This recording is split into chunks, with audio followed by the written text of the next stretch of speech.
Everything I upcycled in 1 week. You already know how it go. If you're new to the channel, hit that subscribe button. We're almost at 10K, which is insane, bro. In 1 year? What?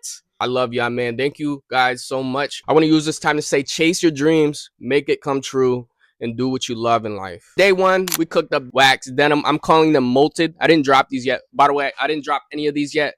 Because I still have to take product pictures. I still have to measure. And I had a whole complete opposite vision for this. I had a regular pair of sweatpants. It was plaid. Started ripping it up, applying it on almost like how double-waisted jeans appear. Glued it up, then did a bigger set of grid stitch on it to just lock it all in place, right? There was a lot of trial and error, okay? So my vision slowly started to disappear out of my head, and I didn't know what to do for this pair. I even bleached it. I put waffle knit behind it, distressed it, did some mending, and I still wasn't feeling it. So I had to do something to it, which I did that around 3 or 4, day 4. So we're gonna get back to this.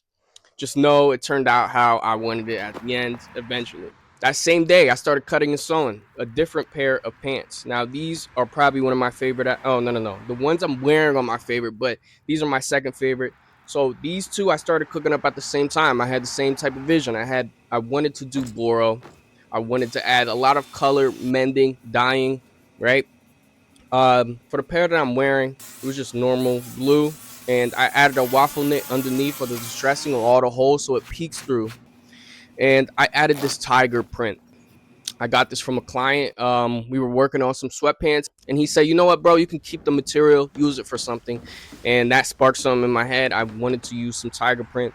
I don't really use animal prints, which I want to start doing more. I just don't want to use too much cheetah print because it's overused, I feel like. But yeah, I used some tiger print for the first time in one of my pieces, other than that custom I did. So I laid it out, right? And I just started distressing. I did some grid stitch. I do have a tutorial if you guys are wondering how I do this.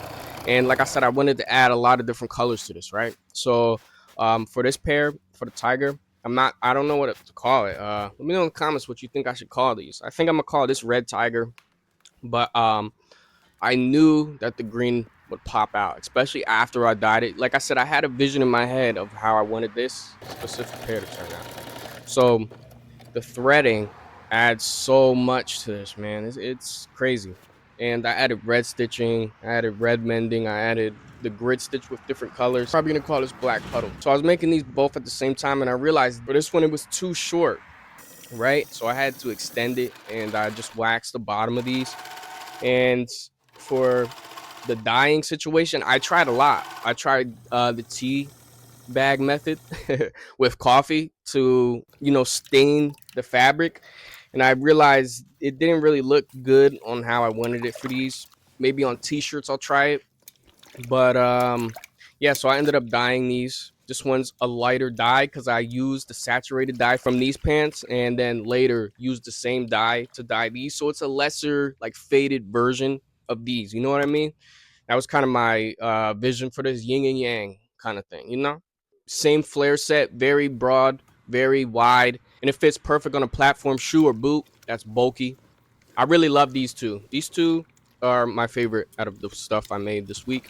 Other than the shirts, I love the shirts too. This took up 2 days. 2 days of trying to bring that vision alive. It's hard to explain how my process is, because once you get tied into your own process, it's only made for you, People ask me all the time, how do you do this? How do you do that? How do you stay focused and keep thinking of ideas? I have a whole different process on that, but it's like you have to mess up, and that sparks new creativity for me. That may not work for you. That may not work for the next guy. It may work for the next guy. But all I can say, for me, that's how I work. I work best under pressure, right?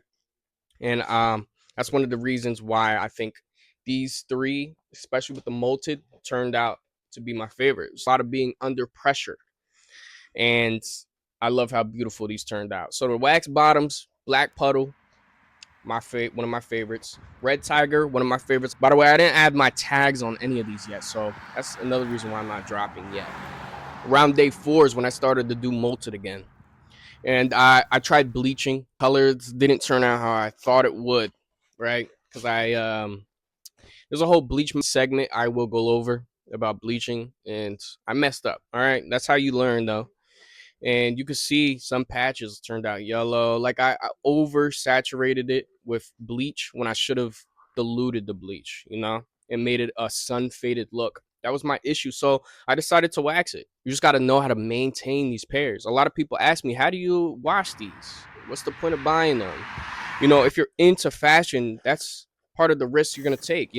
Acne Studios, Rick Owens, these, I'm not the only one who paints garments. Let me say that. I'm not the only one who coats garments. You got to learn to take care and proper treatment towards your pieces. That's what fashion is. Some people don't like it. Okay, don't buy it. Some people love the fact that they have to maintain and care for something so unusual to other people. You can see how the flannel is appearing to burn out. The texture is insane, especially with the waffle knit behind the distressing. It adds so much with the stitching. You can see through with the wax, and it adds all this layering, right?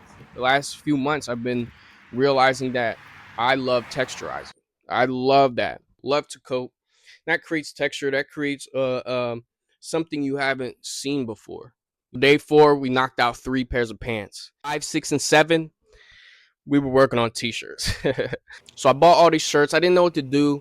I know I want to get into some pattern making. So I thought upcycling a shirt will put me in the right direction to get started, right? Learning the curvature of the body and the anatomy. I think I'm going to start making stuff by scratch, still adding my upcycle feel to it. You can make crazy combos that don't make any sense. You can add length to a t-shirt. You can add layering without having that puffed up look of actual layering. And I just love the creativity you can add while making a shirt. Like, look at this. It's all layered and it's not so chunky, not so bulky on the body. Just a slim fit, still a layered look. I had to learn how to be very delicate with fabric. So I did this all the way from day 5, 6, and 7. And I had some extra t-shirts. I didn't know what to do with them. So I made some Boro. That's what I do. When I don't know what to do, I just cook up something random. These will be cheaper because I didn't put as much work into them. Just wax denim that is dyed, almost like my Jim Jones V2 and 1. And I did a Boro wax denim that has some of these t-shirts that I didn't know what to do with it. And this one I'm probably going to call psychedelic. I think you can tell why. These are going to be cheaper. These are different sizes because people have been asking me for that. A lot of people have been asking me, why do you only do size 30, 32?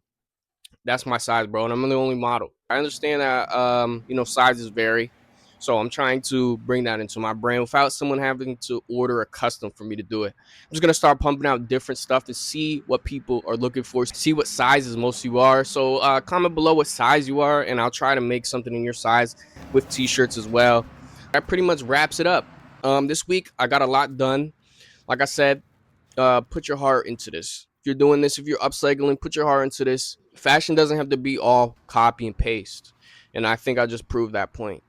You look at my clothes, you can't replicate any of this. It's all one of one. Say that to say this: if you're buying some of my clothes, which I appreciate, please take care of these. Please learn how to wash these properly and to maintain the quality so they last. This is art. This is wearable art. This isn't just a t-shirt that's getting manufactured, right? This is handmade, handcrafted, along with other people that do the similar work as me. And I just love the community and I love doing this. I want to thank you guys again. I made this video to say all these may look different, but all of them have one thing in common: trial and error. Never give up. Keep working hard towards your dreams. Keep upcycling. Keep getting creative, whatever it is that you do. And I want to say thank you. We're almost at 10K. Hit that subscribe button. Follow my social. We got a lot more on the way. We're going to do some giveaways soon, man. Chase your dreams. We're going to see you in the next. We out.